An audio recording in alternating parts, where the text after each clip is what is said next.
So we're here inside the European Parliament on the 1st of March for this event today and to celebrate the launch of your new book, Dr Azmayesh.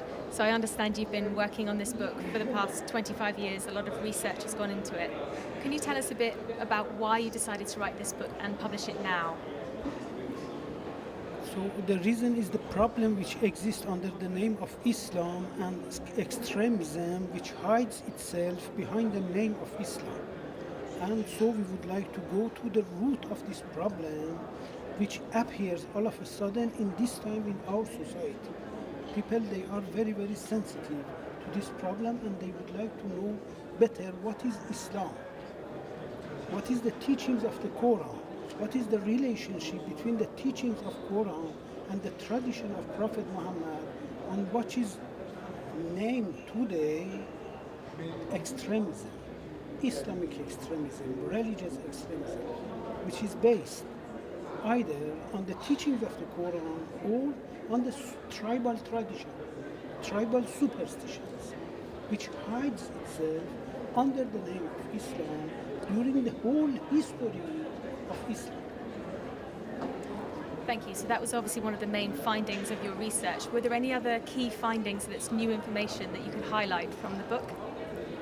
Yes, so the particularity of our book is that we are based our research upon the Quran and all of the evidences which pre-existed before the existence of the Quran. The model of the society given by the Quran is based on justice and the respect for the right of citizenship and human rights values, which is neglected totally in the tribal tradition.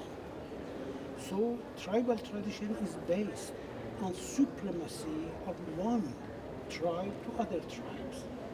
So we see that during the history when the dynasty of Umayyad and the dynasty of Abbasid and other dynasties took power under the name of Islam, they started to exert their supremacy upon other countries, occupied countries, etc., etc.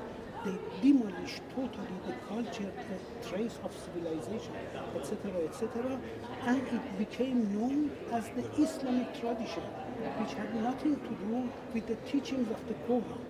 The Quran gives the model of a society based on justice which existed in the time of David and Solomon.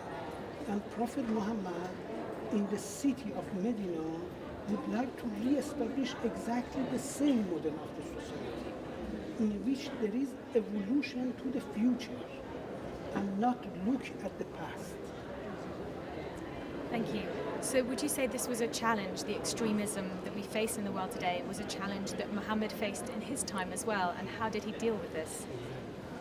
It means that when 3 years before the death of Prophet Muhammad, when Prophet Muhammad entered victoriously inside of Mecca and he put away all of the idols and stopped the idol worshipping, etc., people of Mecca and Medina and the region around them, etc., they accepted to convert to Islam by their rest attached to their tribal traditions.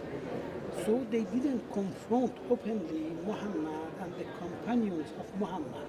But from that time, they told Muhammad that you are Muslim, we are Muslims, you accept Quran, we accept Quran, but we understand Quran with our understanding, with our own interpretation, which was based on riwayat, which was based on the tribal traditions.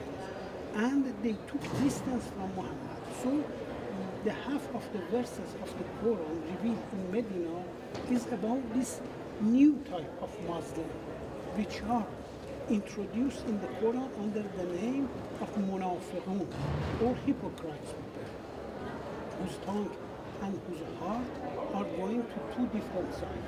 Verbally, they pretended to be Muslim, but they were attached to their own tradition. And it became a very, very big problem in the society. They built up the mosques. They invited Muhammad to inaugurate and to celebrate their mosque. But Muhammad went to destroy totally, demolish their mosque. because it was the place of preaching and the brainwash of the new Muslim people. And we see that the roots of extremism existed in time of Muhammad and in the Quran, and it is discussed in the Quran.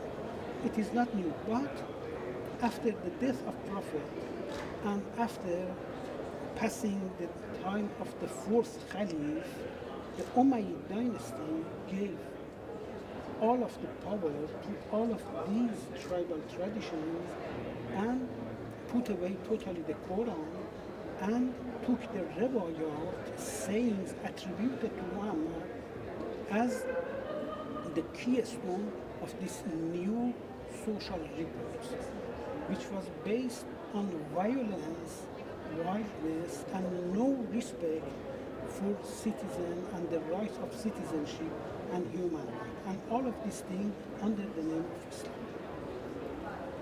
Thank you so much for that insight into your book, and thank you, Dr. Azmayesh.